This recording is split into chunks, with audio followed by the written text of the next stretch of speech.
आपके जीवन में दुख नाम की कोई चीज नहीं रहेगी। बस मन को नियंत्रित करने की यह एक आसान विधि को ध्यान से सुनो और समझो। तो चलिए इस विधि को एक कहानी के माध्यम से समझते हैं। दोस्तों, अगर हमारा मन खाली हो जाए तो हम उसमें कुछ ऐसी चीज डाल सकते हैं, कुछ ऐसे विचार डाल सकते हैं जिससे हम अपने मन की बक बक को शांत कर सकते हैं। जो विचारों का सैलाब हमारे मन में चलता रहता है, उन्हें हम बहुत अच्छी तरह रोक सकते हैं। और दोस्तों, अगर एक बार मन की बक बक रुक जाए तो फिर हम मन से जो चाहे वो करवा सकते हैं। इसीलिए अगर आप मन की बक बक को शांत करवाना चाहते हो तो इस कहानी को आखिर तक जरूर सुनिएगा। एक नगर की बात है। उस नगर में एक नौजवान युवक रहता था। उसका नाम विकास था। उसे एक समस्या थी और उसकी समस्या यह थी कि उसका मन हर समय भटकते रहता था। उसके मन में हर समय कोई न कोई नकारात्मक विचार चलते रहते थे। उसके मन की बकबक कभी शांत नहीं होती थी। वो जब भी कुछ सोचकर करता तो कुछ अलग ही कर देता। कभी वो अपने अतीत के बारे में सोचकर पछताता था कि काश मैंने उस काम को उस समय कुछ ऐसा कर दिया होता, उस काम को वैसा कर दिया होता। या फिर वो अपने भविष्य के बारे में सोचता रहता और डरता रहता कि कहीं भविष्य में ऐसा हो गया तो क्या होगा, कहीं मैं असफल हो गया तो क्या होगा, अगर मुझसे कोई गलती हो गई तो लोग मेरा मजाक उड़ाना शुरू कर देंगे। और ऐसे ही कई सारे नकारात्मक और असफलता से भरे विचार उसके मन में आते रहते थे। विकास हमेशा ही अपने विचारों में खोया रहता। वह अपने विचारों से मुक्ति पाना चाहता था। विकास चाहता था कि उसके मन में कोई भी फालतू विचार कभी भी ना आए, लेकिन हर समय विचारों का सैलाब उसके मन में उठता ही रहता।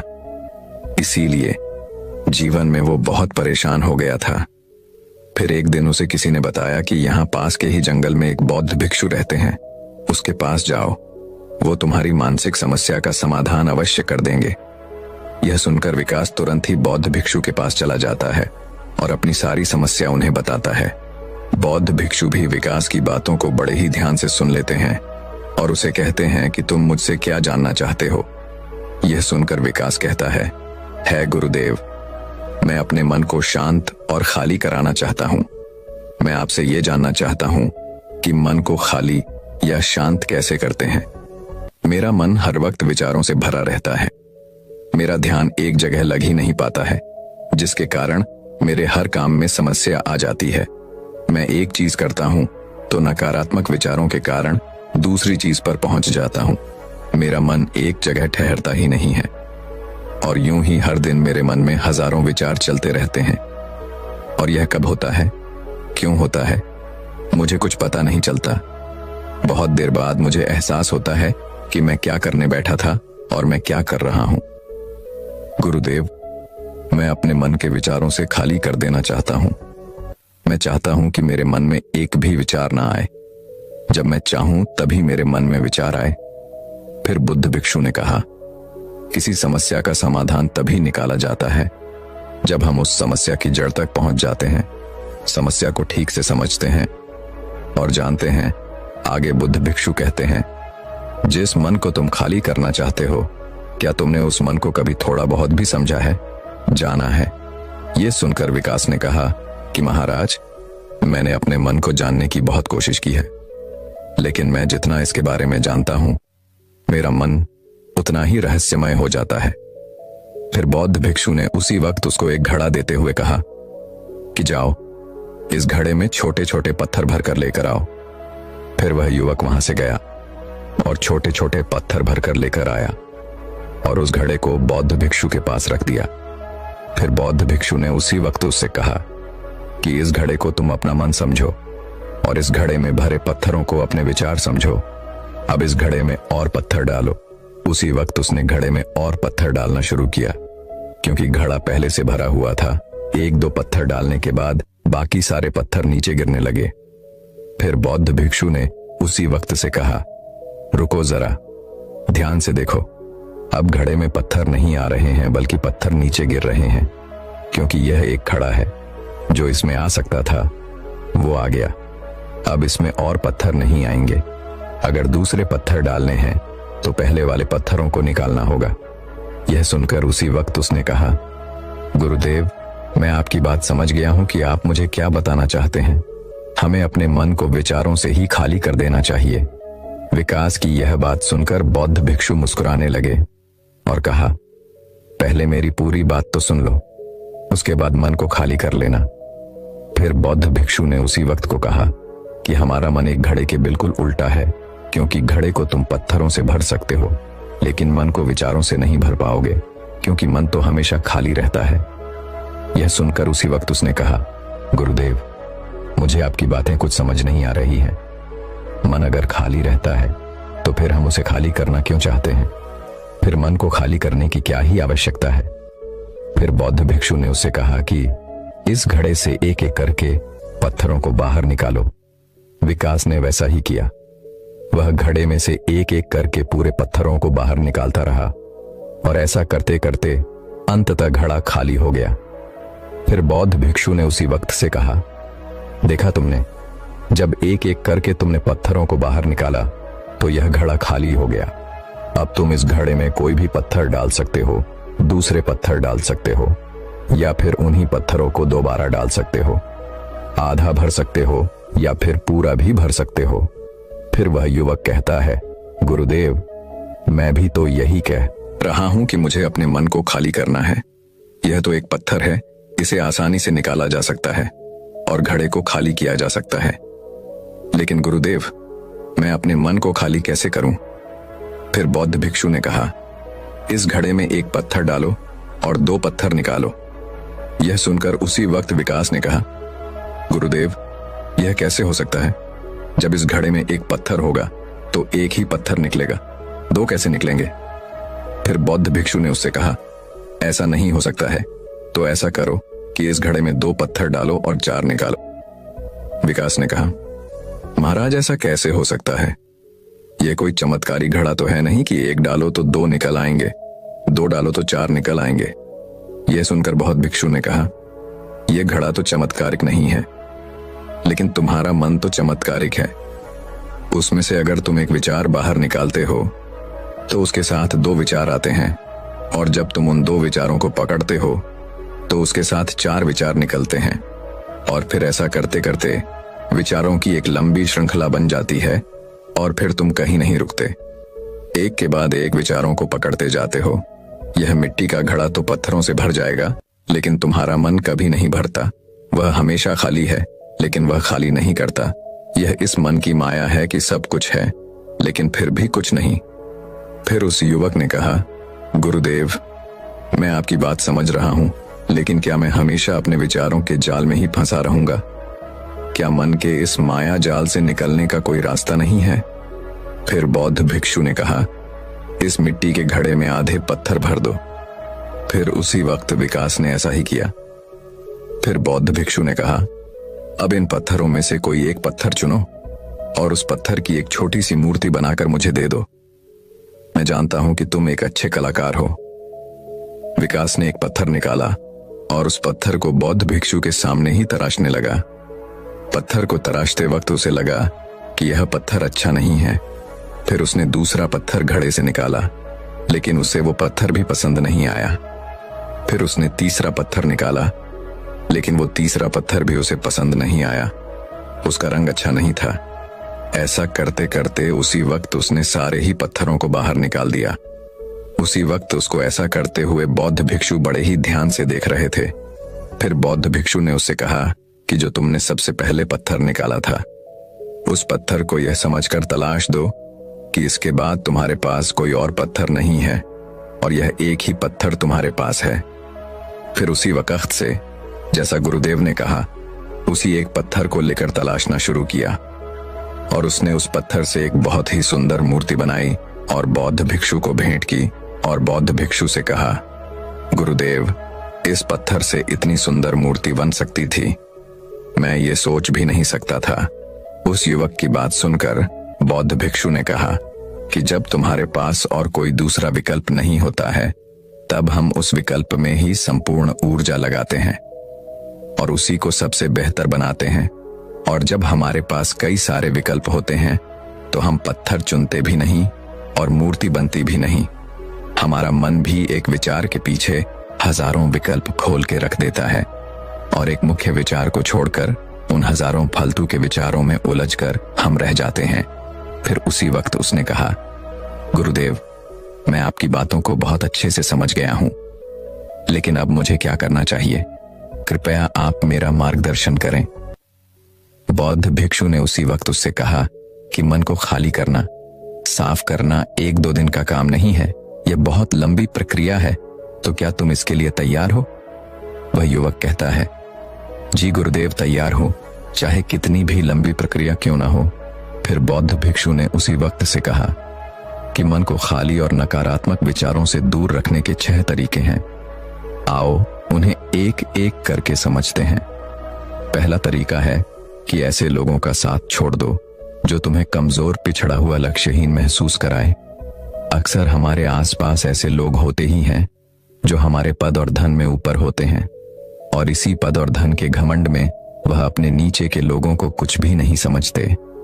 इसलिए ऐसे लोगों के पास रहना ही नहीं चाहिए, और ऐसे लोग अपने से छोटे लोगों को हमेशा यही महसूस कराते हैं कि आप कितने छोटे हैं, और इसीलिए वो छोटे लोग अपने जीवन में कुछ बड़ा हासिल कर ही नहीं सकते। इसके अलावा कई बार हमारे मित्र और घर परिवार के सदस्य भी ऐसे होते हैं जो अक्सर हमें छोटा महसूस कराते हैं, हमें नीचा दिखाने की कोशिश करते हैं, लोगों के सामने हमारा मजाक बनाते हैं। तो ऐसे लोगों से जितना दूर हो सके उतना दूर रहो। ये लोग ऐसे होते हैं कि तुम्हारी नजरों से तुम्हारी गिराना की दूर करके तुम्हें लक्ष्यहीन बनाते हैं, और फिर तुम्हें खुद की काबिलियत पर शक होना शुरू हो जाता है।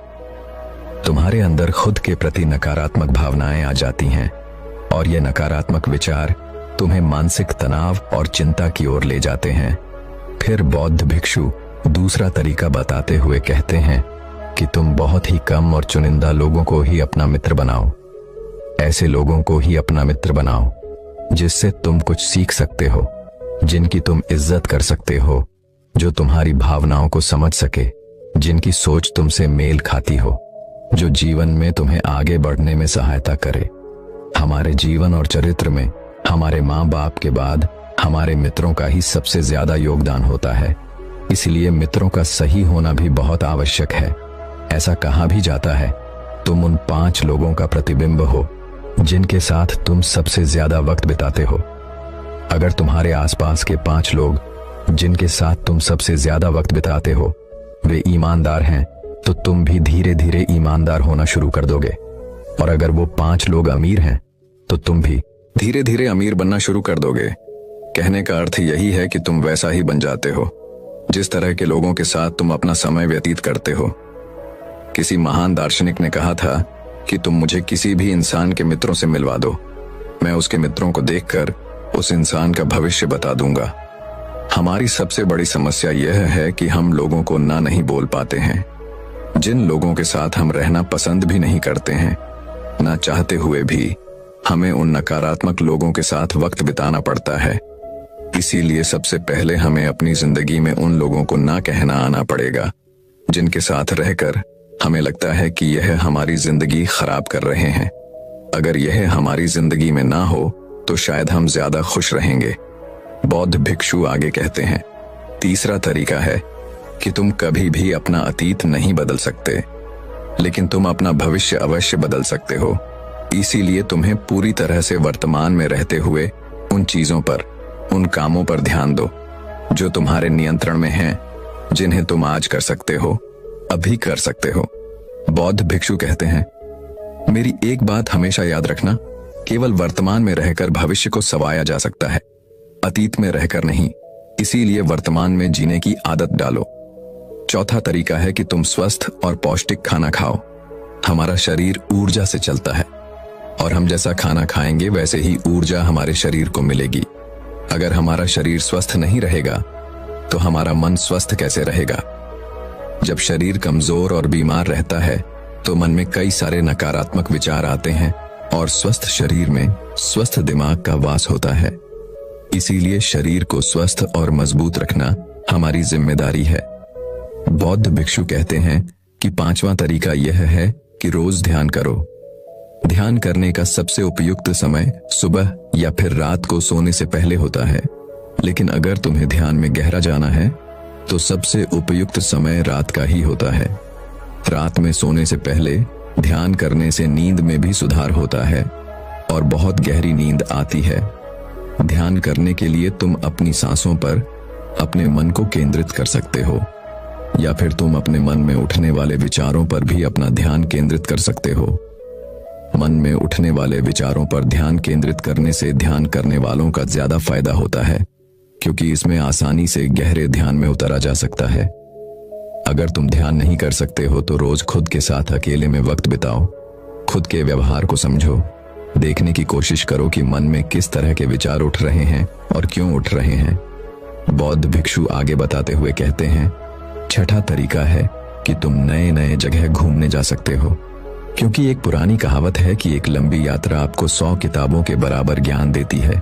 गौतम बुद्ध अपने जीवन काल में 9 महीने लगातार घूम रहे थे। उनके भ्रमण करने का यही कारण था कि नए नए जगह जाने से ज्ञान की प्राप्ति के साथ साथ मन को एक नयापन भी प्राप्त होता है। नई जगह घूमने जाने पर हमारा मन उत्साहित रहता है।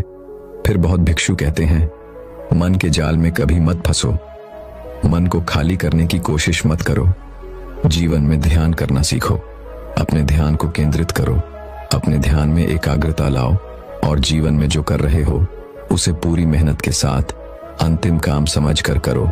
उस काम को ऐसे करो कि उसके बाद तुम्हें और कुछ नहीं करना है, और जब फिर दूसरे विचार पर कार्य करो तो बस उसी पर कार्य करो, किसी तीसरे विचार पर नहीं। मन के माया जाल से निकलना इतना आसान नहीं, लेकिन ध्यान करने से सब कुछ पाया जा सकता है। दोस्तों, आशा करते हैं आज के इस कहानी से आपने जरूर कुछ न कुछ मूल्यवान सीखा होगा। तो दर्शकों, चलिए अब इस विषय पर अगली कहानी की शुरुआत करते हैं। नमस्कार दोस्तों, कभी कभी यूं ही बेवजह किसी बात को लेकर हमारे मन में फिजूल तरह तरह के सवाल उठने लगते हैं। अगर कभी कोई हमें कुछ बात कह देता है तो वह बात हमारे मन में बार बार घूमती रहती है और उस बात को लेकर हम अक्सर बहुत तनाव में आ जाते हैं, और इस वजह से हमारी सेहत पर इसका बहुत बुरा असर पड़ता है। तो इस बेवजह उठ रहे सवालों को कैसे हम शांत कर सकते हैं, बेचैनी को कैसे शांत कर सकते हैं, और हम इस तनाव से बाहर कैसे निकल सकते हैं, इस कहानी में मैं आपको गौतम बुद्ध की ऐसी 4 आदतों के बारे में बताने वाला हूं, जिससे आप अपने जीवन में अपनाकर उस तनाव से बाहर निकल जाएंगे और अच्छे कामों में अपना जीवन व्यतीत कर एक अच्छी जिंदगी जी सकते हैं। यहाँ पर बताई गई यह 4 आदतें आपकी पूरी जिंदगी को बदल सकती हैं। अगर आप इन 4 आदतों को अपने जीवन में अपना लेते हैं तो फिर आप अपने जीवन को एक खुशहाल जिंदगी में बदल देंगे, और फिर आपका मन कभी भी बेचैन नहीं होगा, ना ही उदास रहेगा और ना ही बेफजूल के कामों में व्यस्त रहेगा। तो आइए इस कहानी को शुरू करते हैं। एक बार एक बौद्ध भिक्षु किसी पेड़ के नीचे ध्यान कर रहा था। तभी एक राजकुमार उस भिक्षु के पास आता है और उनसे कहता है, हे महोदय, आप हमेशा कहते रहते हैं कि ध्यान करो, लेकिन मेरे लिए ध्यान करना तो दूर की बात है। मैं कुछ समय के लिए अपनी आंखें बंद करके शांति से भी नहीं बैठ पाता हूं। मेरा मन इतना बेचैन है कि ये हर समय कुछ ना कुछ सोचता रहता है। मैं जब भी ध्यान करने बैठता हूं तो मेरे अंदर विचारों का तूफान आने लगता है। लोगों के बारे में सोचकर, अपने जीवन की बीती घटनाओं के बारे में और अपने भविष्य के बारे में, और ऐसे ही ना जाने कितने सारे अजीबोगरीब विचार लगातार मेरे मन में आते रहते हैं। मैं इन्हें रोकने की बहुत कोशिश करता हूं, लेकिन जब मैं इन्हें रोकने के लिए ध्यान करने की कोशिश करता हूं तो मेरा मन अशांत होने लगता है और फालतू की बातें मन में उठने लगती हैं, तो मैं ध्यान को तोड़कर बैठ जाता हूं। इतनी बातें कहने के बाद वह उस बौद्ध भिक्षु की ओर देखता है और कहता है, महोदय, कृपा करके आप मेरी इस समस्या का कोई समाधान बताएं। यह सुनकर भिक्षु ने कहा, मैं क्या समाधान बता सकता हूं? सोचो, तुम्हारा ही मन है, लेकिन यह तुम्हें कुछ देर तक आंख बंद करके बैठने भी नहीं देता है। तुमने अपने इस मन को कितना आजाद कर रखा है? राजकुमार ने कहा, महोदय, मैंने बहुत सोचा, लेकिन मुझे अपनी समस्या का कोई समाधान समझ नहीं आया, इसीलिए मैं आपकी शरण में आया हूं। अब आप ही कोई रास्ता दिखाइए।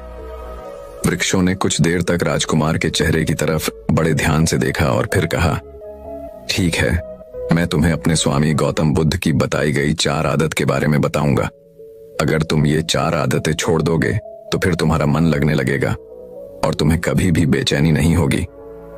राजकुमार पूरे ध्यान लगाकर उस बौद्ध भिक्षु की बातें सुनने लगा। भिक्षु ने कहा, पहली आदत यह है कि दूसरों के मन को पढ़ना छोड़ दो। तुम और तुम्हारे जैसे ज्यादातर लोग यही गलती करते हैं कि वो दूसरों के मन की बातों को पढ़ने का प्रयास करते हैं, जैसे कि अच्छा सामने वाला मेरे बारे में ऐसा सोच रहा है, और यही एक आदत तुम्हें सबसे ज्यादा बेचैन और परेशान करती है। ज्यादातर समय पर लोग दूसरों के मन की बातों को गलत और नकारात्मक तरीके से ही पढ़ते हैं। जैसे कि लोग अक्सर सोचते हैं कि दूसरे लोग उनकी तरक्की से जलते हैं, उसे नीचा दिखाना चाहते हैं, उसे पसंद नहीं करते, उसकी मदद नहीं करना चाहते, और ऐसी ही ना जाने कितनी सारी नकारात्मक बातें यह लोग दूसरों के प्रति अपने अंदर बैठा लेते हैं।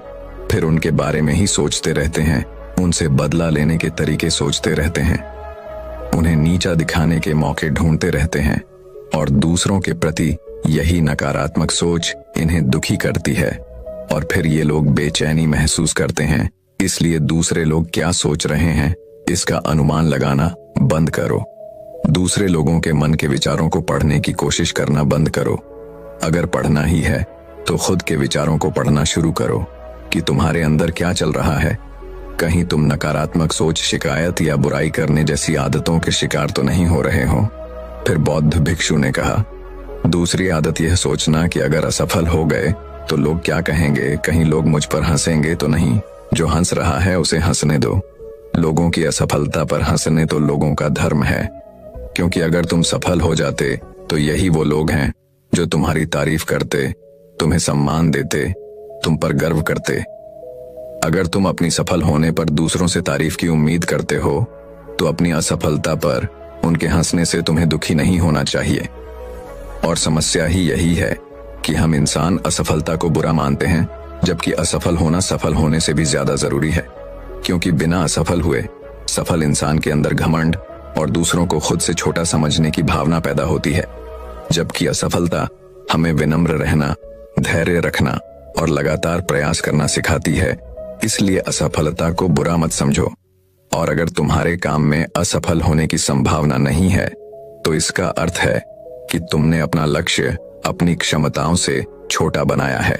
और अगर लोग तुम पर हंस नहीं रहे, तुम्हें ताने नहीं मार रहे हैं, तुम्हारी बुराई नहीं कर रहे हैं, तो इसका मतलब तुम अंदर से मरे हुए हो। तुम अपने मानसिक सीमाओं से बाहर जाकर कुछ नया करने का प्रयास नहीं कर रहे हो, क्योंकि असफल भी वही होता है जो कुछ नया करने का प्रयास करता है। और एक बात हमेशा याद रखना, अगर तुम्हारे अंदर असफल होने का साहस नहीं है तो तुम कभी भी कोई भी बड़ा लक्ष्य हासिल नहीं कर पाओगे जो तुम करना चाहते हो। इसलिए असफल होने और लोगों के हंसने से डरना बंद कर दो। बौद्ध भिक्षु ने आगे कहा कि तीसरी आदत यह है कि बेवजह समय को बर्बाद करना छोड़ दो। लोगों को लगता है कि वह समय को काट रहे हैं, लेकिन असल में समय हर बार उन्हें काट रहा है। लोगों के द्वारा समय को व्यर्थ के कामों में बर्बाद करने का केवल एक ही कारण है, और वह यह है कि उन्हें लगता है कि उनके पास बहुत समय है, जबकि सच्चाई यह नहीं है। क्योंकि उनसे पहले वाले लोगों को भी यही लगता था कि उनके पास बहुत समय है, लेकिन उन्हें पता नहीं चल पाया कि कब समय बीत गया और उनका बुलावा आ गया। और जबकि सारा जीवन व्यर्थ के कामों में बर्बाद कर दिया, और फिर इस दुनिया से बिना खुद को जाने बिना इस जीवन की सच्चाई को समझे वह चले गए।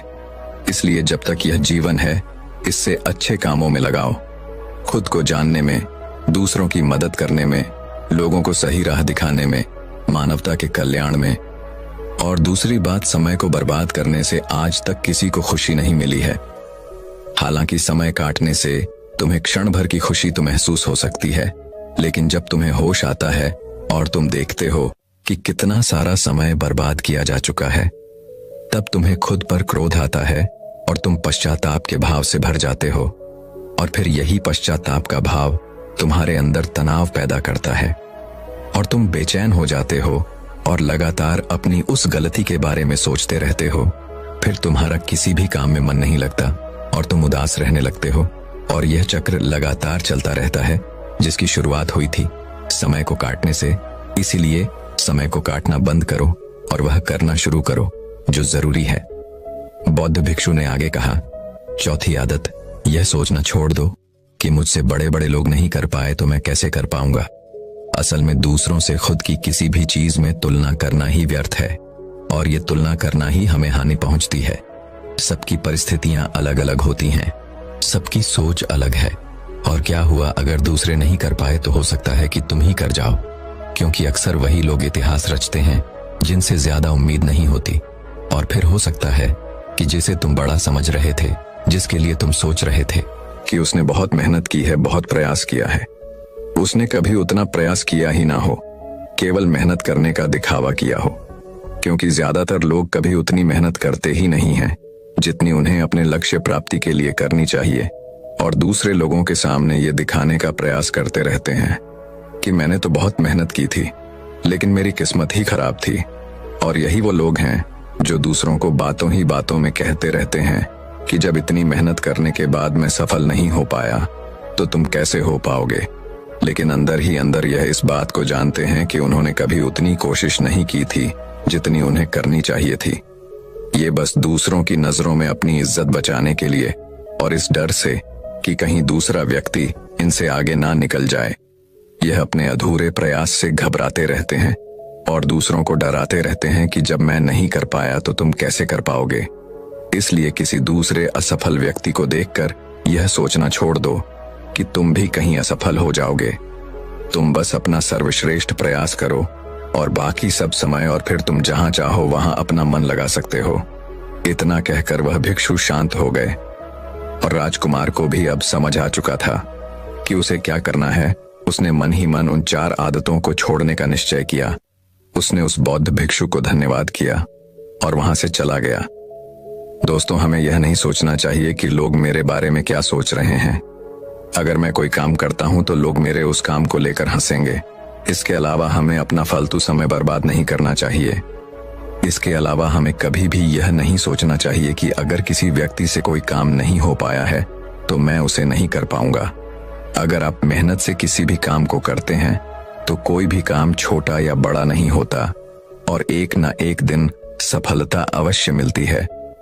तो दर्शकों, चलिए अब इस विषय पर अगली कहानी की शुरुआत करते हैं। शिव यानी कि महादेव यानी कि नीलकंठ, उन्होंने ध्यान की 114 प्रक्रियाओं की खोज की। ऐसे ही हम समाज में देखते हैं कि नाना प्रकार के ध्यान की प्रणालियां बनी हुई हैं।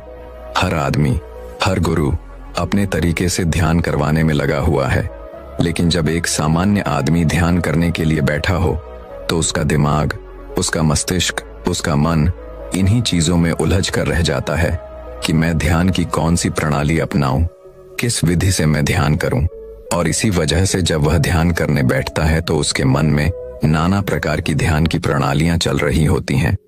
वो सोचता है कि मुझे इस विधि से तो कुछ प्राप्त नहीं हो रहा, हो सकता है कि मैं दूसरी विधि का प्रयास करूं तो मैं वहां गहरे ध्यान में उतर जाऊं, और यही विचार उसके ध्यान की सबसे बड़ी रुकावट बन जाती है। अब सवाल यह है कि कौन सी ध्यान की प्रणाली ऐसी है जो हर एक प्राणी के लिए बनी है, सर्वत्र बनी है, सबके लिए बनी है। एक ऐसी प्रणाली जिसमें कोई भी आदमी किसी भी प्रकार का मस्तिष्क और मन आसानी से ध्यान में प्रवेश कर जाए। क्या सचमुच कोई ऐसी टेक्निक या ऐसा तरीका है जिसके द्वारा हमें नाना प्रकार के ध्यान सीखने की आवश्यकता ही ना पड़े, और वह एक प्रणाली, एकमात्र ध्यान की प्रक्रिया सभी ध्यान की प्रक्रियाओं को अपने अंदर शामिल कर ले, जिसके परिणाम स्वरूप आपको जो परिणाम 114 ध्यान के खत्म करने के बाद प्राप्त होता वह एकमात्र एक ही प्रक्रिया से हासिल हो जाए। तो सोचिए आपकी ध्यान की यात्रा कितनी सुगम हो जाएगी। आज की जो बौद्ध कहानी मैं आपको सुनाने वाला हूं उसमें आपको ध्यान की एक ऐसी प्रक्रिया पता चलेगी जो बहुत ही सरल है और जो सबके लिए समान रूप से लाभकारी है। इससे पहले कि आप इस कहानी में खो जाएं, इस चैनल को सब्सक्राइब जरूर कर लें। तो चलिए कहानी शुरू करते हैं। बात उस समय की है जब भगवान बुद्ध अपनी सत्य की यात्रा पूरी कर चुके थे। उन्हें आत्मज्ञान प्राप्त हो चुका था और उसके बाद उन्होंने अपने सारे शिष्यों को अलग अलग दिशाओं में भेजकर आम लोगों के बीच ध्यान की प्रक्रियाएं समझाने के लिए उन्हें जनसाधारण के बीच भेज दिया। इनमें से बहुत से भिक्षु अलग अलग दिशाओं में जाकर, अलग अलग गांवों में जाकर लोगों को ध्यान के बारे में जागरूक करने लगे। वो कुछ दिन उस गांव में ठहरे, उस गांव के लोगों को ध्यान की प्रक्रियाओं के बारे में समझा दें और कुछ दिन उन्हें ध्यान करवाने के बाद वो अगले गांव में चले जाते। एक दिन एक बौद्ध भिक्षु एक गांव के लोगों को ध्यान के बारे में उपदेश दे रहे थे। ध्यान किस प्रकार किया जाता है, ध्यान की गहराइयां क्या हैं और ध्यान एक आम इंसान के लिए क्यों जरूरी है, इसके बारे में पूरा व्याख्यान हो रहा था।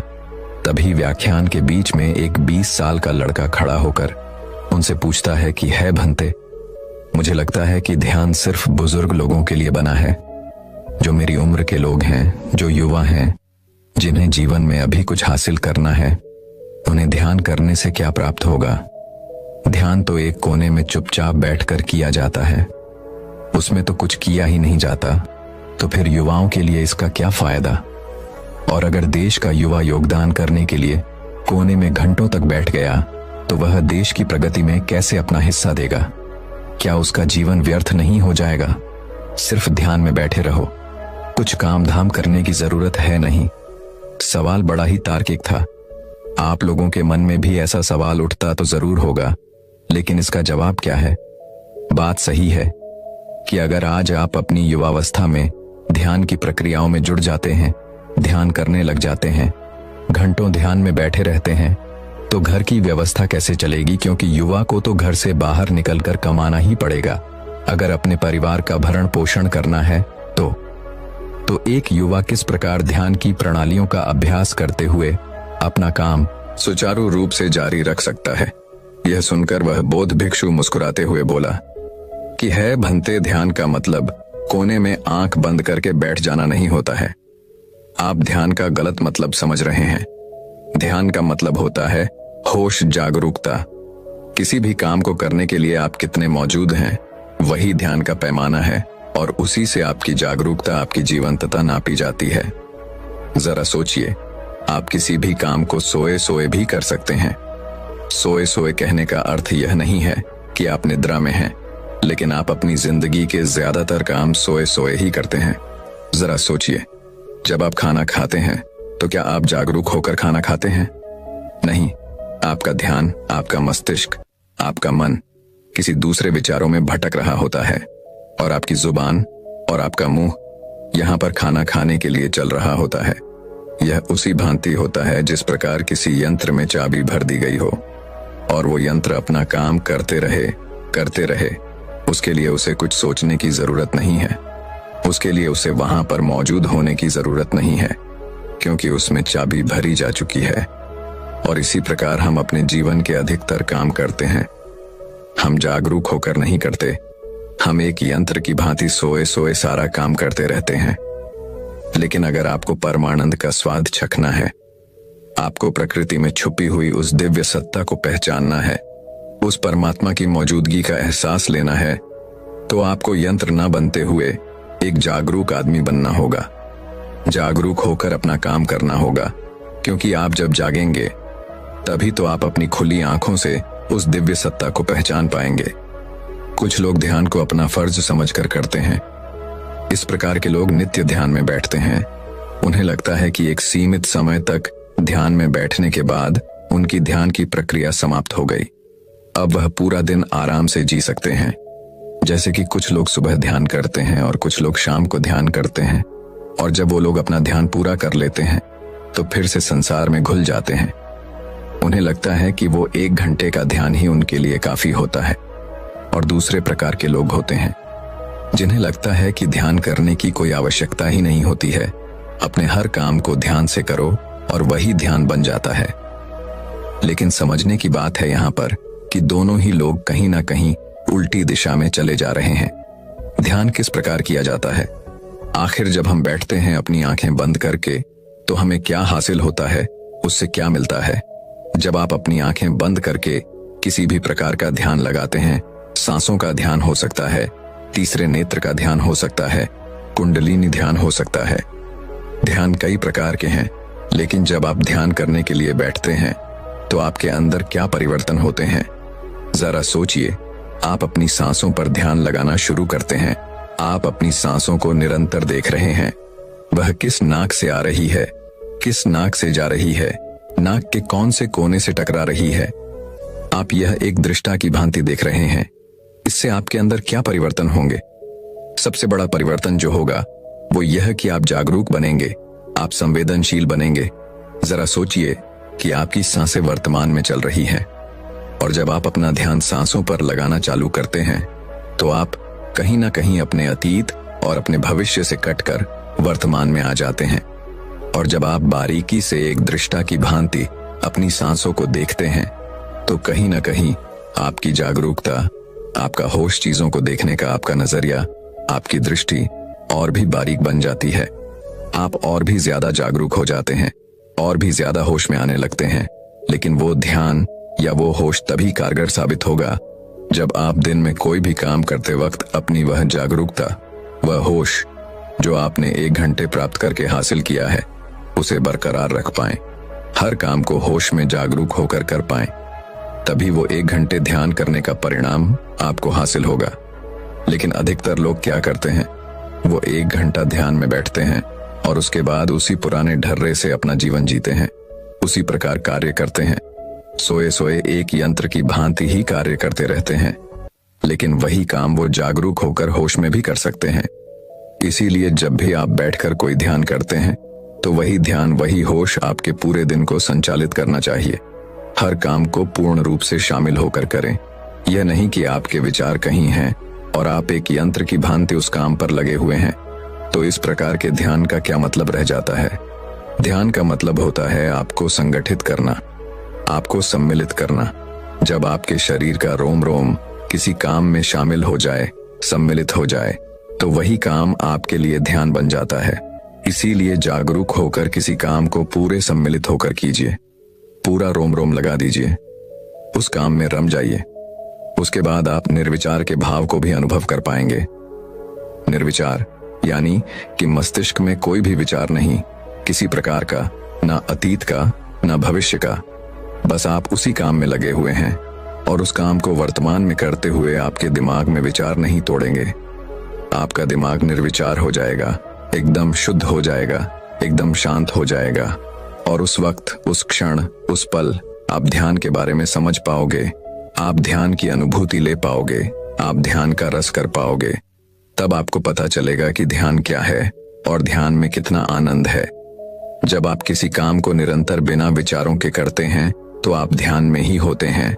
और जब आप काम पूरा कर लेते हैं, खत्म कर लेते हैं, तो आपको एहसास होता है कि मैं इतनी देर से ये काम कर रहा था, मुझे तो लगता है कि मैंने ये काम अभी अभी शुरू किया था। मतलब आपको उस काम से कोई थकान नहीं होगी, आपको ऊब पैदा नहीं होगी, बल्कि वही काम आपके लिए आनंद बन जाएगा। पर याद रहे, जब भी हम कोई ध्यान बैठकर करते हैं, आंखें बंद करके करते हैं, तो हमें उसमें कोई प्रयास नहीं करना है अपनी सांसों पर ध्यान लगाने का या अपने विचारों को हटाने का। आपको केवल दृष्टा मात्र बनना है। देखने वाला बंदा है कि हमारी सांसें कहां से आ रही है, कहां को जा रही है, नाक के कौन से कोने से टकरा रही है। अधिकतर लोग ध्यान में संघर्ष करने लगते हैं। संघर्ष किस बात का? अपने विचारों को खाली करने का, अपना ध्यान एक ही केंद्र पर केंद्रित करने का। और उसी वजह से हमारे अंदर विरोधाभास पैदा होने लगता है। हमारा मन कहीं जा रहा है, लेकिन हम उसे खींचकर वापस उसी जगह पर लाना चाहते हैं, जिसकी वजह से एक खिंचाव, एक तनाव पैदा होता है मन में, जो हमें ध्यान में जाने से रोकता है। इसीलिए हमें दृष्टा मात्र बनना है, साक्षी मात्र बनना है हर उस चीज का जो हमारे आसपास, हमारे अंदर घटित हो रही है। एक सूत्र जो आपको ध्यान में और भी गहरे लेकर जाएगा, वो आपको बता रहा हूं। जब आप सांस अपने अंदर लेते हैं तो अनुभव कीजिए, महसूस कीजिए कि आप हर प्राणी मात्र का, पूरे संसार का दुख अपने अंदर ले रहे हैं, अपने अंदर समाहित कर रहे हैं। और जब आप अपनी सांसें बाहर छोड़ते हैं तो अनुभव कीजिए, महसूस कीजिए कि आप अपने अंदर की सारी खुशी, सारा आनंद इस संसार को दे रहे हैं, इस संसार पर बिखेर रहे हैं। इससे क्या होगा कि आपके मन के अंदर, आपके हृदय के अंदर एक करुणा का उदय होगा। और करुणा में हृदय ही परमात्मा के सबसे करीब होता है। अगर आपके मन में करुणा का उदय हो जाता है हर प्राणी मात्र के प्रति, तो आप परमात्मा के सबसे करीब होते हैं। फिर आप इस प्रकृति में छुपी हुई उस दिव्य सत्ता को देख पाएंगे, उसको पहचान पाएंगे, उसको अनुभव कर पाएंगे। आपका रोम रोम यह मानने पर मजबूर हो जाएगा कि हाँ, प्रकृति में ही परमात्मा बसता है, हर प्राणी मात्र में परमात्मा बसता है। आप अपनी सहूलियत के हिसाब से किसी भी प्रकार का ध्यान अपना सकते हैं। रोज उसका अभ्यास कीजिए और पूरे दिन में उस ध्यान का असर देखिए। धीरे धीरे आप प्रयास से शुरू करेंगे, लेकिन कुछ समय बाद वो प्रयास खत्म हो जाएगा। आपको अपने साथ जबरदस्ती नहीं करनी पड़ेगी, जबरदस्ती ध्यान नहीं करना पड़ेगा। अगर आपको उसमें खुद ही आनंद आने लग गया तो सोचो, आपको कोई चीज जबरदस्ती करनी पड़ेगी, आप फिर खुद ध्यान में बैठेंगे। ध्यान खुद ही आपको अपने पास खींच लेगा। अब आपको कोई जबरदस्ती नहीं करनी, अब ध्यान खुद आपका मार्गदर्शन करेगा। आधुनिक दुनिया ने आज तरह तरह की ईजाद कर दी है और ऐसी ही एक ईजाद है संगीत। जब आप ध्यान करते वक्त अपने पास कोई शांत संगीत बजा लेते हैं, आनंद प्रदान करने वाला, तो आपका ध्यान और भी सुगम हो जाता है। उसके बाद आप आसानी से निर्विचार हो सकते हैं और अपने ध्यान की गहराइयों में भी जा सकते हैं। बौद्ध भिक्षु का यह वक्तव्य और यह उपदेश सुनकर उस नौजवान युवक की ध्यान के बारे में सारी भ्रांतियां दूर हो गईं। वो नौजवान लड़का तो समझ गया कि ध्यान क्या है, लेकिन क्या आप समझ पाए? हमारे शरीर का सबसे बड़ा शत्रु आलस्य है। इसे खत्म कैसे करना है, यही हम आज गौतम बुद्ध की रोचक कहानी के माध्यम से जानेंगे। तो दोस्तों, कहानी की शुरुआत कुछ इस प्रकार होती है। जो मनुष्य जितना ज्यादा कामचोर होता है, उतना ही उसके शरीर में सुस्ती छा जाती है। ऐसे इंसान के लिए कठिन काम करना तो दूर, खुद के छोटे मोटे काम करना भी मुश्किल हो जाता है। प्यास भी लगी हो तब भी बिस्तर छोड़ने का मन नहीं करता, और इसी कारण उसके आसपास के वातावरण में भी मुर्दनी सी छाई रहती है। आलस्य के ताले में अटके हुए मन में आनंद की कोई झलक नहीं होती। चेहरे पर कभी न मिटने वाली थकान और आंखों में नींद होने के कारण ऐसे लोगों से सब दूरियां बनाने लगते हैं, और कुछ समय बाद वो अपने परिवार के लिए ही बोझ बन जाते हैं और उन्हें खुद भी अपना जीवन बोझिल लगने लगता है। इसलिए ऐसे लोगों को अपना जीवन काटने के लिए किसी प्रकार के आनंद और खुशी की आवश्यकता तो पड़ती ही है, ताकि जीवन में थोड़ा बहुत तो रोमांच बना रह सके। और इसी कारण आलसी मनुष्य की कल्पना में काम वासना के विचार उठने लगते हैं, क्योंकि ऐसे विचारों की कल्पना करने में कोई मानसिक मेहनत भी नहीं करनी पड़ती और क्षणिक आनंद की भी अनुभूति हो जाती है, जिसे जीवन में थोड़ा बहुत रोमांच तो बना रहता है। लेकिन आलस्य के चादर ओढ़े यह काम वासना के विचार किस प्रकार जीवन का सारा आनंद चुस लेते हैं, उसी पर आज की कहानी आधारित है। श्याम नाम का एक लड़का पहाड़ी की तलहटी में बसे एक गांव में रहता था।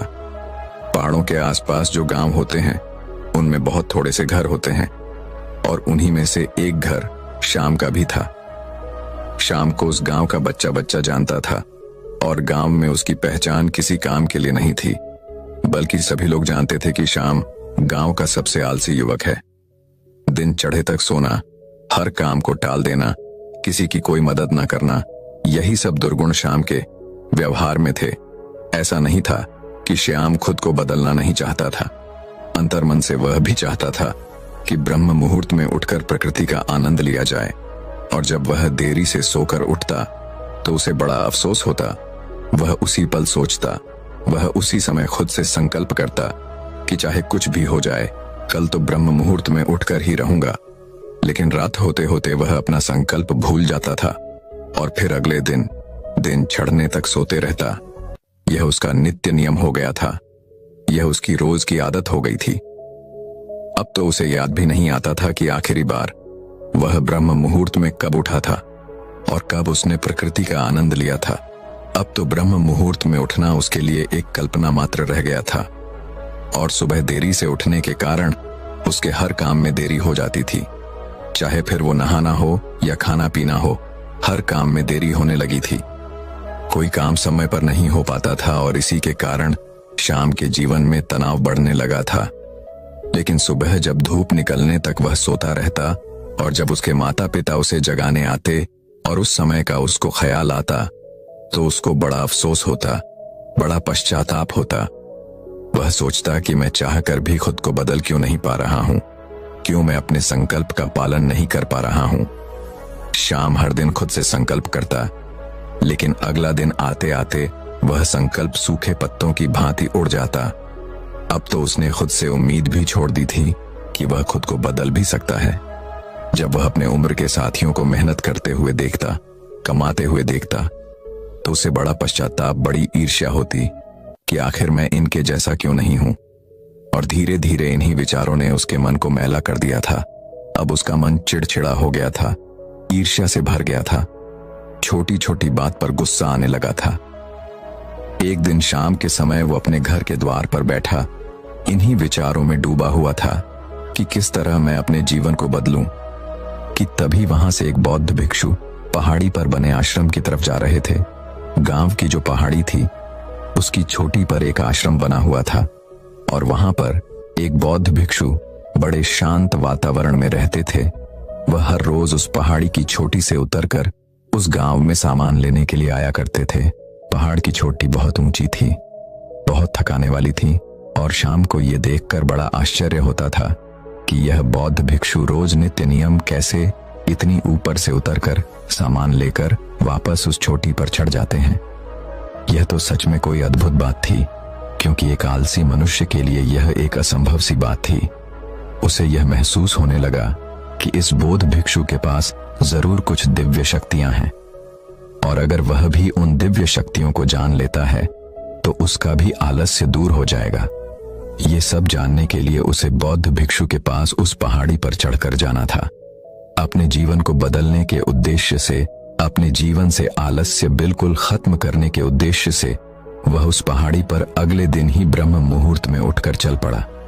पहाड़ी की चोटी बहुत ऊंची थी।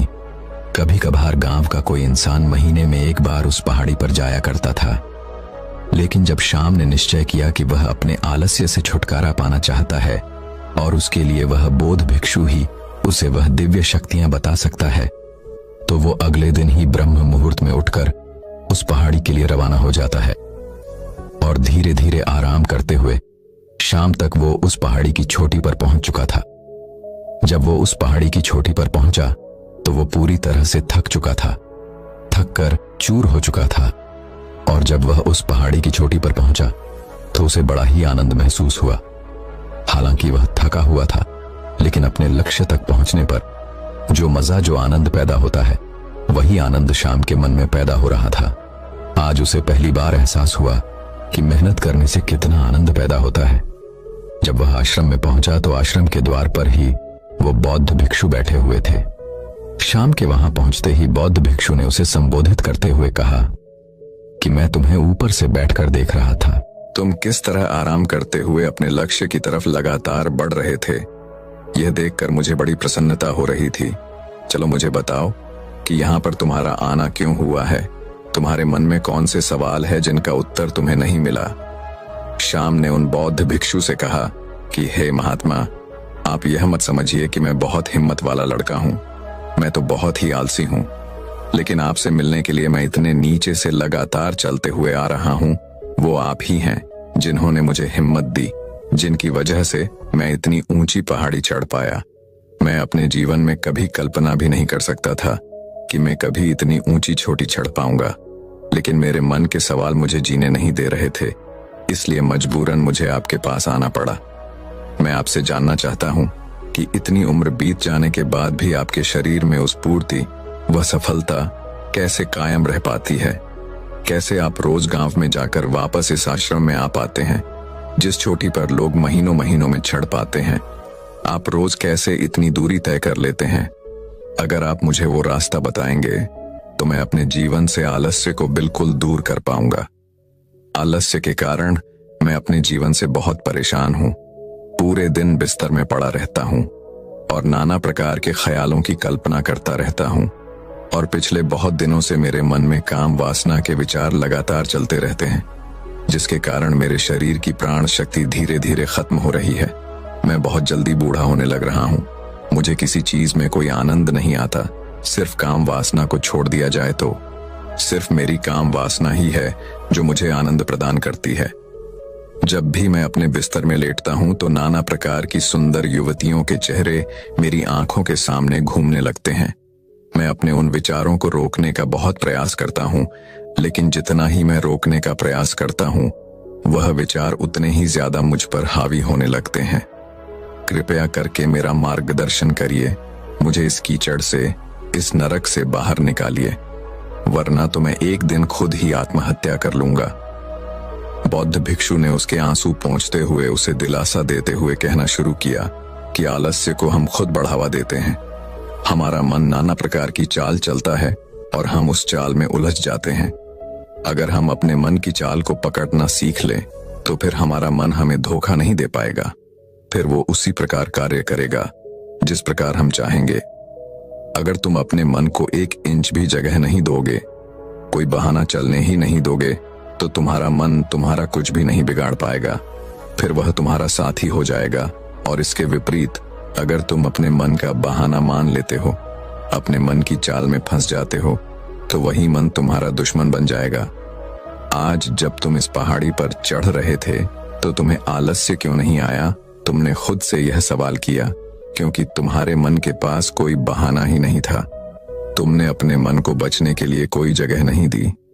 तुम्हें पता था कि अगर तुम्हें वो तरीके पता नहीं चले जिनसे तुम्हारा आलस्य दूर होगा तो तुम खुद आत्महत्या कर लोगे। अपने आलस्य को दूर करने के लिए इतने लालायित थे कि तुम्हारा सारा आलस्य एक पल में खत्म हो गया, क्योंकि तुम्हें किसी भी कीमत पर अपने सवालों के जवाब चाहिए थे, और वह जवाब सिर्फ मैं ही दे सकता था, और मैं इस चोटी पर बैठा हुआ था। इसलिए तुम्हें अपने सवालों के जवाब पाने के लिए इस चोटी पर चढ़ना ही था। हमारा मन तब तक हमें अपने बहानों में फंसाता रहता है जब तक उसे कोई दूसरा विकल्प नजर आता है। अगर तुम्हें अपने सवालों के जवाब अपने गांव में ही मिल गए होते तो तुम इस चोटी पर कभी नहीं चढ़ते, क्योंकि तुम्हारे पास कोई दूसरा विकल्प ही नहीं था। इसीलिए मजबूरन तुम्हें इस चोटी पर चढ़ना पड़ा, और इसीलिए कोई दूसरा विकल्प न होने के कारण तुम्हारा आलस्य बिल्कुल दूर हो गया। चाहे कुछ देर के लिए ही हुआ, लेकिन हुआ तो सही।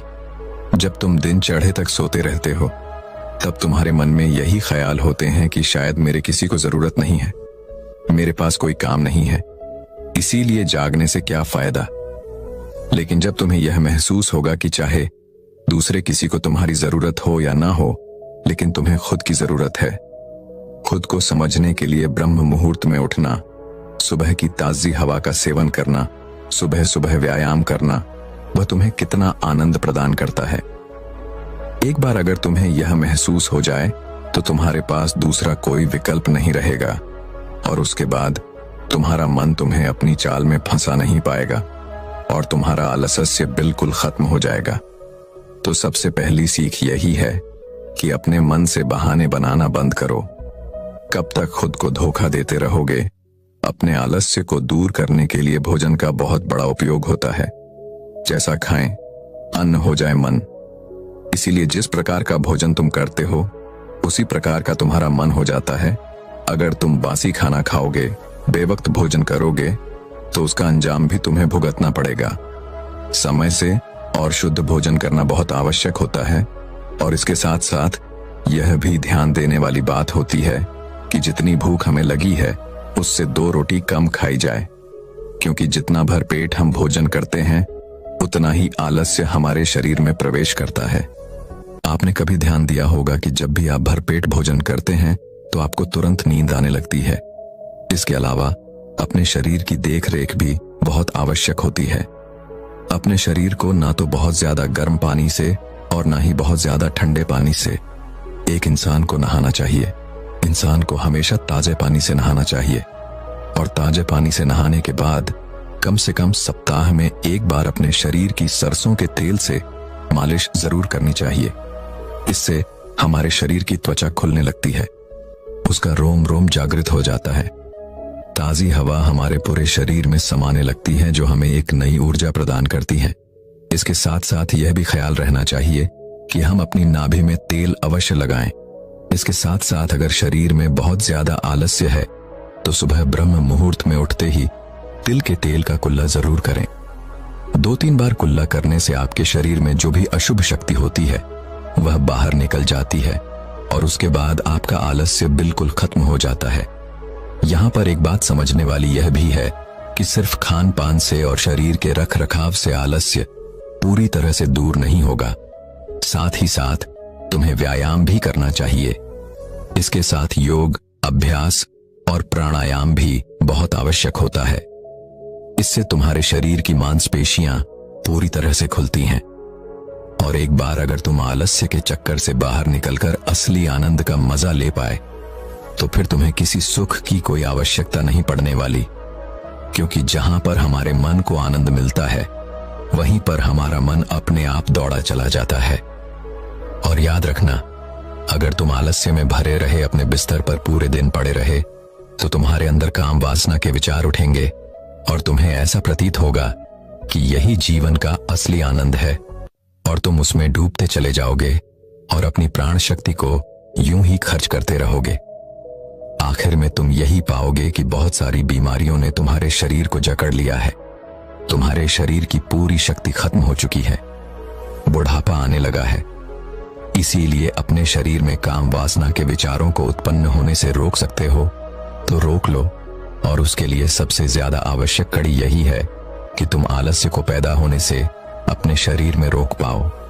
यह कहकर बौद्ध भिक्षु ने आखिर में मुस्कुराते हुए कहा कि लोगों को लगता है कि मेरे पास दिव्य शक्तियां हैं, लेकिन असल बात यह है कि दिव्य शक्तियां सभी के मन में होती हैं, लेकिन बस उन्हें खोजना पड़ता है।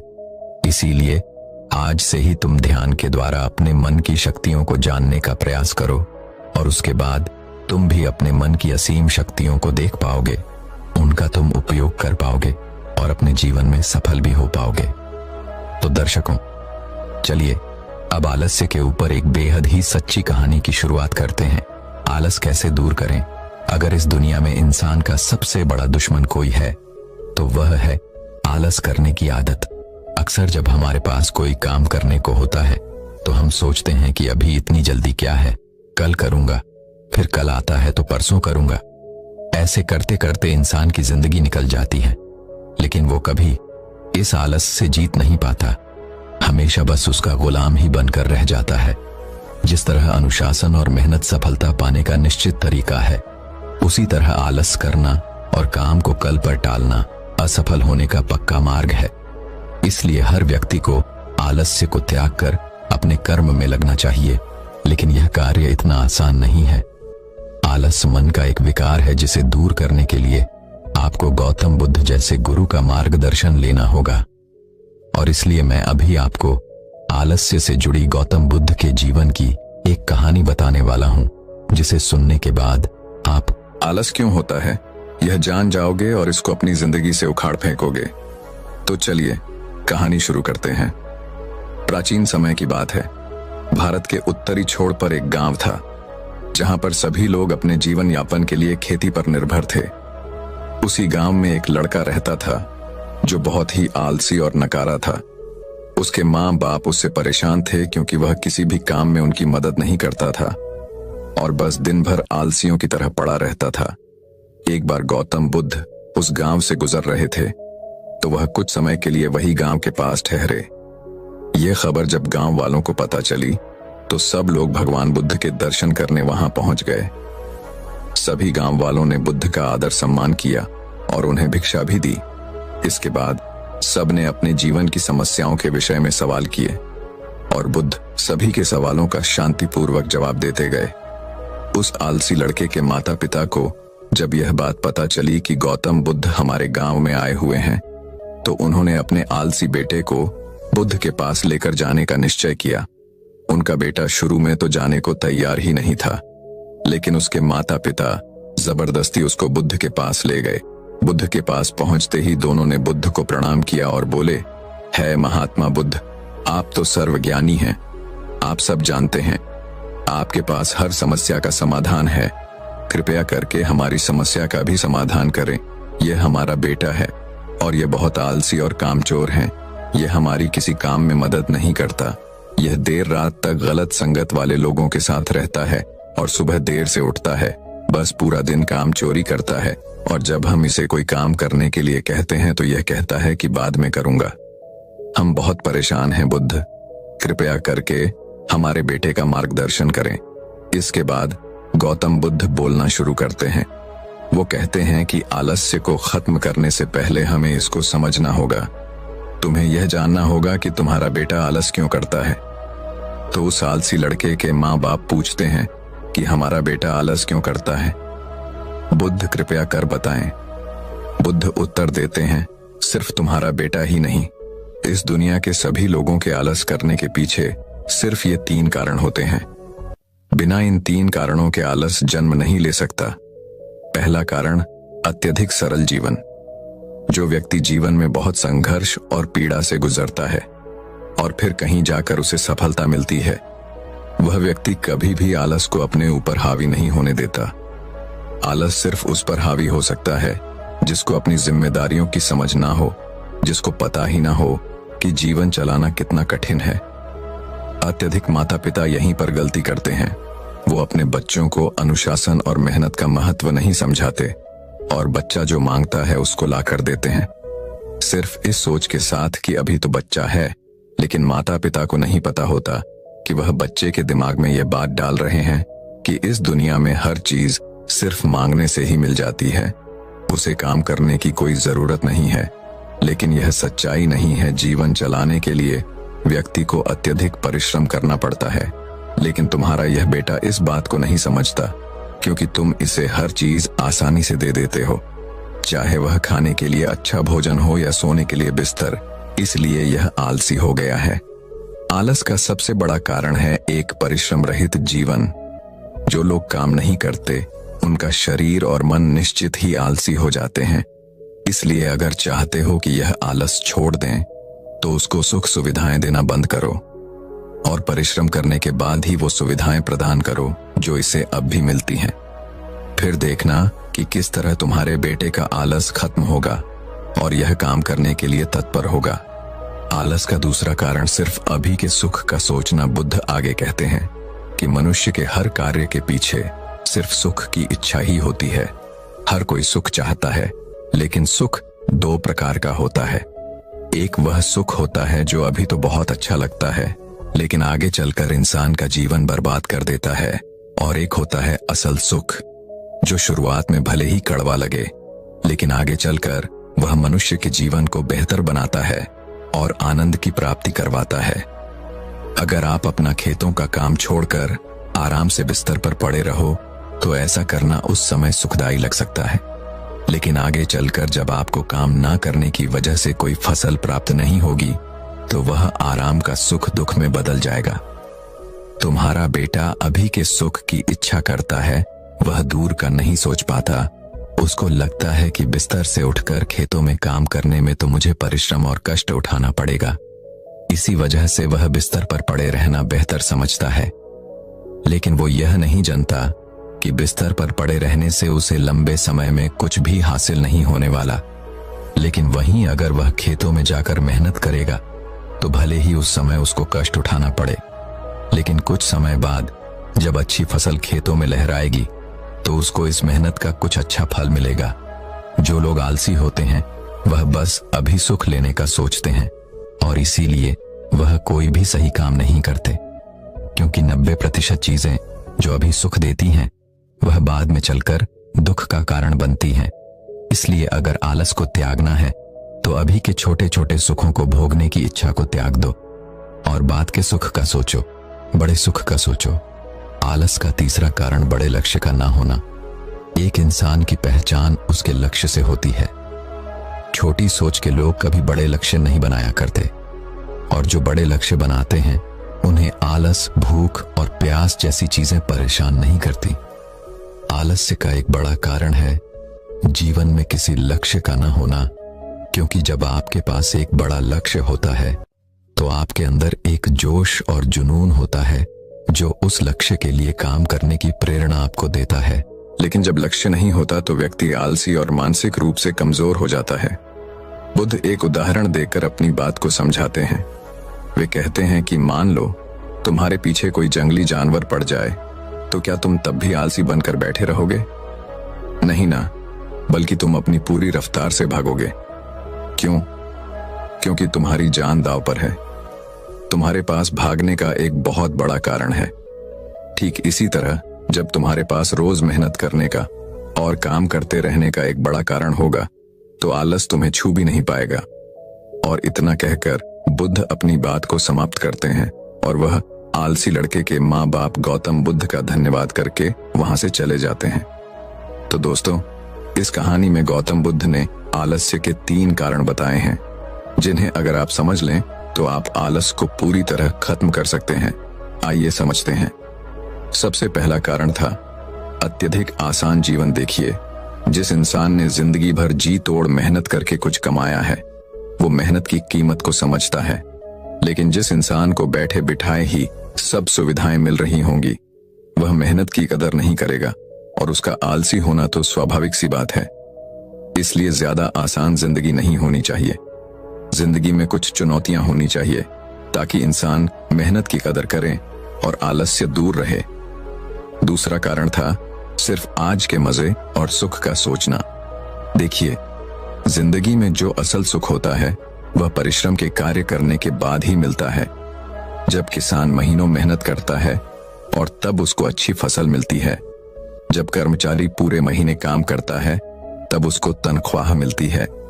इसी तरह जिंदगी में जो कुछ भी हासिल किया जाता है वह परिश्रम से हासिल किया जाता है। लेकिन आलस करने वाला इस बात को नहीं समझता। वह सिर्फ आज में और अभी में सुख खोजता है और इसीलिए वह खाने पीने और सोने जैसी चीजों में ही उलझा रहता है और यह चीजें उसको और आलसी कर देती हैं। इसलिए अगर आलस से बचना है तो अभी के सुख का त्याग करो और आगे के सुख का सोचो। इस बात को समझो कि जब आप आज काम करोगे तो ही आपको कल उसका कुछ फल मिलेगा। इसलिए आलस को त्यागो और अपने कर्म में तत्पर हो जाओ। तीसरा कारण था बड़े लक्ष्य या कारण न होना। देखिए, अगर आपको कोई कहे कि 15 दिन मेरे साथ काम करो और बदले में आपको 1 करोड़ रुपए मिलने वाले हैं, तो क्या आप तब भी आलस करोगे? नहीं करोगे, क्योंकि आपके पास काम करने का एक बड़ा और मजबूत कारण होगा। ठीक इसी तरह जब आप कोई बड़ा लक्ष्य बनाते हैं तो आपके पास काम करने का एक कारण होता है जो आपको हर दिन काम करने के लिए जोश और ऊर्जा देता है। इसीलिए अगर आलस को हराना है तो अपने जीवन में बड़े लक्ष्य बनाइए और उन्हें एक कागज में लिखकर अपने बिस्तर के पास कहीं चिपका दीजिए, ताकि हर दिन जब आप उठो तो आपको अपना लक्ष्य याद रहे और आप काम करने के लिए जोश से भरे रहो। तो दोस्तों, आज के लिए बस इतना ही। तो दर्शकों, चलिए अब आलस्य के ऊपर एक बेहद ही सच्ची कहानी की शुरुआत करते हैं। अक्सर हमने अपने आसपास ऐसे बहुत से लोगों को देखा होगा जो दूसरों से कम उम्र में महान होते हैं। बाकियों के मुकाबले उनमें कम टैलेंट होता है, लेकिन फिर भी वह लोगों से ज्यादा हासिल कर जाते हैं। तो ऐसा क्यों होता है? क्या उनकी किस्मत अच्छी थी या फिर ऊपर वाले ने उनका साथ दिया? इस चीज के पीछे क्या कारण हो सकता है? जरा सोचिए। इसके पीछे सबसे मुख्य कारण आलस्य होता है। जी हाँ, काम को करने के लिए जोश और हिम्मत चाहिए। अगर आप में जोश और हिम्मत की जगह आलस्य है तो आप में कितना भी हुनर हो, वो हुनर किसी काम का नहीं रह जाता। जैसे एक दीमक पेड़ को अंदर से खोखला कर देती है। बाहर से तो वो पेड़ वैसे का वैसा ही दिखता है, लेकिन अंदर से वो पेड़ खोखला हो चुका होता है। उसी तरह आलस्य आदमी को अंदर से खोखला बना देता है। उसकी स्फूर्ति अंदर से मर चुकी होती है। चाहे बाहर से वो आदमी स्वस्थ नजर आए, लेकिन अंदर से आलस्य ने उस दीमक की तरह उसके शरीर को अंदर से खोखला कर दिया होता है। आज की कहानी जो मैं आपको सुनाने वाला हूं, जिसमें आपको आलस करने के मुख्य कारण पता चलेंगे और उससे बचने के लिए कुछ यौगिक मुद्राएं भी बताए जाएंगे। इससे पहले कि आप इस कहानी में खो जाएं, इस चैनल को सब्सक्राइब जरूर कर लें। तो चलिए कहानी शुरू करते हैं। एक बार की बात है, एक आलसी आदमी बुद्ध के पास आकर कहता है कि हे बुद्ध, मैं अपने आप से बहुत परेशान हूं। मैं बहुत आलसी आदमी हूं, इसलिए सब लोग मुझे ताने देते रहते हैं। आपके पास ऐसा कोई मार्ग है जिससे मेरा आलस दूर हो सके? ये सुनकर बुद्ध ने कहा कि तुम्हें कैसे पता कि तुम आलसी आदमी हो? इस बात का उत्तर देते हुए वो आदमी बोला कि हे बुद्ध, मुझसे सब लोग कहते रहते हैं कि तुम बहुत आलसी आदमी हो, जिसे कोई काम ठीक से नहीं होता, जो हर काम को टालता रहता है और भी ना जाने क्या क्या बातें कहते रहते हैं। यहाँ तक कि मेरे परिवार के लोग भी मुझे आलसी आदमी कह के पुकारते हैं। कह सुनकर बुद्ध उस आदमी से पूछते हैं कि तुम्हारे पास आलसी होने का कोई प्रमाण है? क्या तुम यह सिद्ध कर सकते हो कि तुम एक आलसी आदमी हो? यह सुनकर वह आदमी कहता है कि हे बुद्ध, मैं कभी भी सुबह जल्दी नहीं उठ पाता हूं और हर काम को टालता रहता हूं। मुझे लगता है आलसी होने के लिए ये कारण काफी होंगे। आदमी की ये बात सुनकर बुद्ध कहते हैं कि आलस को समझने के लिए हमें यह जानना होगा कि आलस्य क्या है और वह किसी आदमी के शरीर में कैसे जन्म लेता है। अगर कोई आदमी किसी काम में पूरा मन नहीं लगा पा रहा है, उसमें उस काम के प्रति जोश नहीं है, उत्साह नहीं है, तो उसका कारण आलस्य होता है। आलस्य जोश और उत्साह का विपरीत होता है। आलस्य समझने के लिए हमें यह जानना अति आवश्यक है कि आलसी आदमी भी भीतर दो स्तर पर जन्म लेता है, शारीरिक स्तर और मानसिक स्तर।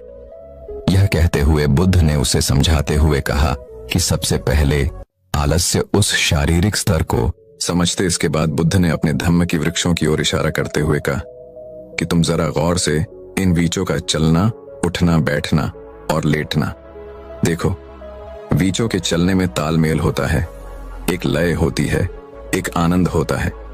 जब ये बैठने की मुद्रा में होती है तो इनकी रीढ़ की हड्डी सीधी होती है, गर्दन थोड़ी सी उठी हुई होती है, और वहीं पर जब यह देखते हैं तब इनका शरीर पूरा शांत भाव स्तर होता है।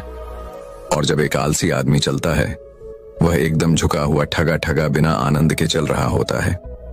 याद रखो, 70% आलस्य हमारे उठने, बैठने, चलने और लेटने से तय होता है। हम अपनी अवस्था को समझ लेते हैं और चलने, उठने, बैठने का अभ्यास करते हैं तो हमारा 70% आलस्य खत्म हो जाता है। एक स्तर पर आलस का दूसरा कारण होता है सही उम्मीद ना लेना। अक्सर हमें पता ही नहीं होता है कि हमें कितनी देर सोना है। याद रखो, एक मानव को सीमित नींद लेनी चाहिए। अगर कोई सीमित समय से ज्यादा नींद लेता है तो भी वह आलस का शिकार होगा, और अगर कोई सीमित समय से कम नींद अपने शरीर को दे देता है तो वह आलस का ही शिकार होगा। ये सुनकर वह आदमी बोला, मानव शरीर को कितनी नींद लेनी चाहिए? इसका उत्तर देते हुए बुद्ध ने कहा कि एक मानव शरीर को 6 से 8 घंटे की नींद लेनी चाहिए। अगर आपका शरीर ज्यादा थका हुआ हो तो 8 घंटे की नींद लेनी चाहिए। अगर कम थका हुआ हो तो 6 घंटे की नींद सुदृढ़ शरीर के लिए बराबर होती है। इसी के साथ यह भी ख्याल रखना चाहिए कि सोने के लिए रात का समय निर्धारित किया गया है। कुछ लोग दिन में ही सो जाते हैं, जिसकी वजह से वह आनंद से धीरे धीरे उनके अंगों में जमाने लगता है। आलस इस तरह के आनंद का तीसरा मुख्य कारण है। सुबह जल्दी न उठ पाना, यहाँ तक कि पेड़ पौधे और पक्षी भी सूर्य उदय होने से पहले जाग जाते हैं। ये हम सब पक्षियों को देखकर भी समझ सकते हैं कि प्रकृति ने मनुष्य को जागने का कौन सा समय निर्धारित कर रखा है। अगर हम सुबह जल्दी उठते हैं, सूर्य उदय होने से पहले उठते हैं, तो हमारे शरीर में आलस में युक्त नहीं होगा, ताज होगी, और हम अपने हर काम में मन लगा पाएंगे। ये सुनकर वह आलसी आदमी बोला कि लेकिन मेरा काम ऐसा है जो मैं रात में कर पाता हूँ, इसीलिए मैं रात को सही समय पर नहीं सो पाता हूँ और सुबह जल्दी नहीं उठ पाता हूँ। जिन लोगों का काम रात में होता है, वह लोगों सुबह कैसे जल्दी उठ पाएंगे? यह सुनकर बुद्ध कुछ सोच विचार करते हैं और उसके बाद कहना शुरू करते हैं कि जिन लोगों का काम रात में होता है, उन्हें अपना काम पूरा मन लगाकर करना चाहिए। अगर ऐसे लोग रात में काम करके दिन में भी सोते हैं और सीमित समय की नींद लेते हैं, तो भी शरीर में आलस आने से बच सकते हैं। लेकिन जितनी गहरी नींद रात में आती है, उतनी गहरी नींद दिन में नहीं आ पाती, क्योंकि दिन में शोर शराबा ज्यादा होता है, जिससे आदमी गहरी नींद में नहीं जा पाता। इसीलिए जो आदमी रात में काम करता है, उसे कुछ ऐसी विविधता करनी चाहिए जिससे उसे गहरी नींद लेने में किसी दिक्कत का सामना न करना पड़े। इसके लिए वह अपने कानों में रुई वगैरह डालकर सोने जा सकता है, जिससे बाहर की आवाज उसके कानों में ना पड़े और वह गहरी नींद में सो जाए। शारीरिक आलस्य का अगला मुख्य कारण होता है भोजन। सही समय पर वह सही भोजन करना शरीर के लिए अति आवश्यक होता है। कुछ लोग ऐसा भोजन करते हैं कि जिसमें कोई जान भी नहीं होती। अब आप ही सोचिए, जिस खाने में कोई जान ही नहीं है, जिस खाने में कोई ऊर्जा ही नहीं है, वह खाना आपके शरीर को ऊर्जा कैसे दे सकता है? अगर इंसान ऐसा खाना खाएगा तो उसका शरीर किसी भी काम को करने के लिए उसे कैसे प्रेरित करेगा? अक्सर गलत समय पर उल्टा सीधा भोजन करने से आदमी का मोटापा बढ़ता जाता है और एक पतले इंसान के मुकाबले भारी शरीर वाले इंसान के शरीर में ज्यादा आलस से पाने की संभावना हो जाती है। इसके लिए ऐसा भोजन करो जो प्रकृति से सीधे प्राप्त होता हो। व्यक्ति बुद्ध से बोल शारीरिक स्तर पर तो मैं आलस्य को समझ गया हूं, लेकिन मानसिक स्तर पर आलस्य क्या होता है? इसका उत्तर देते हुए बुद्ध कहते हैं कि इंसान को अपने जीवन में बहुत सारी नाकामयाबी मिलती है। जब वह नाकामयाब होता है या किसी काम को पूरा नहीं कर पाता तो उसका जोश और उत्सव अगले काम को करने के लिए ठंडा पड़ जाता है। जब भी वह किसी नए काम को शुरू करता है तो उसका पिछला काम उसके मन में प्रभावित करता रहता है, इसलिए वह नया काम पूरे जोश और उत्साह के साथ पूरा मन लगाकर नहीं कर पाता। यही आलस्य का कारण बन जाता है, जिसकी वजह से वह नया काम भी पूरा नहीं कर पाता। उसका पूरा जोश और पूरा मन नहीं लगा होता। इसके लिए हमें यह समझना जरूरी है कि जो पिछला काम हमारा पूरा नहीं हो पाया उसे हमें भी बहुत कुछ सीखने को मिला है। उससे हम एक अनुभव लगा सकते हैं। तो पिछले काम के प्रति नकारात्मक नजरिए रखने की वजह सकारात्मक नजरिया रखेंगे तो आलस्य हमारे मन में नहीं आएगा। मानसिक स्तर पर आलस्य का दूसरा कारण होता है हमारे लक्ष्य का स्पष्ट ना होना। यह कहकर बुद्ध आलसी आदमी से सवाल करते हैं, यदि मान लो तुम किसी जंगल में फंस गए हो और तुम्हारे पास खाने पीने के लिए कुछ भी नहीं, तो तुम क्या करोगे? वो आदमी कहता है कि मैं जिंदा रहने के लिए उस जंगल में खाने पीने का सामान ढूंढूंगा। फिर बुद्ध कहते हैं कि अगर तुम्हें फिर भी खाने पीने का सामान नहीं मिला तो जवाब देते हुए वो आदमी कहता है कि तो मैं किसी भी तरह किसी भी कीमत पर उस जंगल से बाहर निकलने का पूरा प्रयास करूंगा। ये सुनकर बुद्ध कहते हैं क्योंकि वहां पर तुम्हारा लक्ष्य स्पष्ट है, इसीलिए तुम्हारे मन में कोई आलस्य नहीं आएगा। उस समय तुम्हें पता होता है कि तुम्हारे शरीर के लिए खाना पीना ढूंढना है। अगर तुम नहीं ढूंढोगे तो तुम बिना खाना खाए पिए मर जाओगे।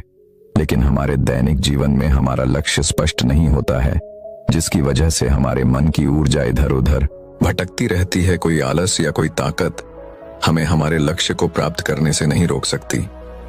इसी तरह अगर हमारे पास उस काम को करने की कोई ठोस वजह नहीं होती, जो भी हम उस काम को टालते रहते हैं, उस काम को करने का हमारा मन नहीं करता, क्योंकि हमारे मन में यह आवाज समाई होती है कि उस काम को करके कोई फायदा तो होगा नहीं। इसलिए किसी भी काम को करने के लिए किसी ठोस वजह का होना बहुत जरूरी होता है। बहुत सारे लोग व्यायाम करने की अहमियत नहीं समझते हैं क्योंकि वह इसकी वजह नहीं देख पा रहे हैं। वे सोचते हैं कि व्यायाम करने से क्या फायदा। लेकिन जो आदमी दूर दराज तर रहता है, जो आदमी देख पाता है कि अगर मैं आज व्यायाम नहीं करूंगा तो भविष्य में मेरा शरीर कितने रोगों से ग्रस्त हो सकता है, ऐसे आदमी के पास स्पष्ट लक्ष्य होता है और ठोस वजह भी होती है। इसलिए वो लोग व्यायाम करते रहते हैं। मानसिक स्तर पर आलस्य का अगला मुख्य कारण होता है आलसी लोगों के साथ। अक्सर कुछ लोग आलसी नहीं होते हैं, लेकिन उनके आसपास के लोग आलसी होते हैं। अगर आपकी संगति में आलसी लोग भरे हुए हैं तो आप भी उनकी तरह हो जाएंगे, तो आपका भी मन काम करने से भागने लगेगा। आलस्य एक छुआछूत की बीमारी की तरह होता है। जितने ज्यादा आलसी लोगों से आप घिरे रहेंगे, आपका मन उतने ही आलस्य को पकड़ लेगा। मानसिक स्तर पर आलस्य का अगला मुख्य कारण है कि किसी भी काम को टालते रहने की आदत कुछ लोगों की आदत होती है। काम को टालते रहने की आज का काम कल, हमें यह महसूस भी नहीं होता है कि धीरे धीरे यही हमारी आदत बन जाती है और यह काम को टालते रहने की आदत आपको आलसी बना देती है। इसीलिए किसी भी काम को कल पर मत डालो। और सबसे आखिर में बुद्ध ने कहा है कि किसी भी काम को करने के लिए आपके पास उम्मीद होनी चाहिए, उत्साह और जोश होना चाहिए। हर काम को नया काम समझ के करना चाहिए। इसके बाद बुद्ध ने उस आदमी से कहा, याद रखना, अगर तुम्हारे पास कोई स्पष्ट लक्ष्य है, उसे पाने के लिए आपके पास ठोस वजह भी है, तो दुनिया की कोई भी ताकत आपको काम करने से नहीं रोक सकती। दोस्तों, अगर जीवन में कुछ हासिल करना है तो हमारे पास आज का एक समय है। यह मत सोचो कि कल आएगा। ये मानकर चलो कि जीने के लिए हमें सिर्फ 24 घंटे मिले हैं। 24 घंटों में मरने से पहले क्या क्या कर सकता हूं, ये समझ लीजिए। एक एक सेकंड करके 1 मिनट बनता है और एक एक मिनट मिलकर 1 घंटा बनता है और 1 घंटे से 1 दिन बनता है। हमारे लिए सबसे ज्यादा जरूरी है वह सेकंड जिससे हमारा पूरा दिन बनता है। इसीलिए अपने किसी भी सेकंड को बर्बाद मत करो, क्योंकि एक बार जो घड़ी बीत गई वो वापस लौटकर कभी नहीं आती। दोस्तों, मैं उम्मीद करता हूं कि यह कहानी सुनने से आपके जीवन में अच्छे बदलाव आए होंगे। आपको इस वीडियो से क्या सीखने मिला, ये कमेंट करके जरूर बताएं और अपने परिवार, दोस्तों या आपके करीबी इंसान के साथ ये कहानी शेयर करके उन्हें भी इस ज्ञान से परिचित करवाएं। बाकी अगर आपको यह वीडियो दिल से अच्छी लगी हो तभी इस वीडियो को लाइक कर देना, और आपने अब तक इस चैनल को सब्सक्राइब न किया हो तो चैनल को सब्सक्राइब भी जरूर कर देना। आपका हर दिन शुभ हो और खुशियों से आपका जीवन भरा रहे। धन्यवाद। नमो बुद्धाय।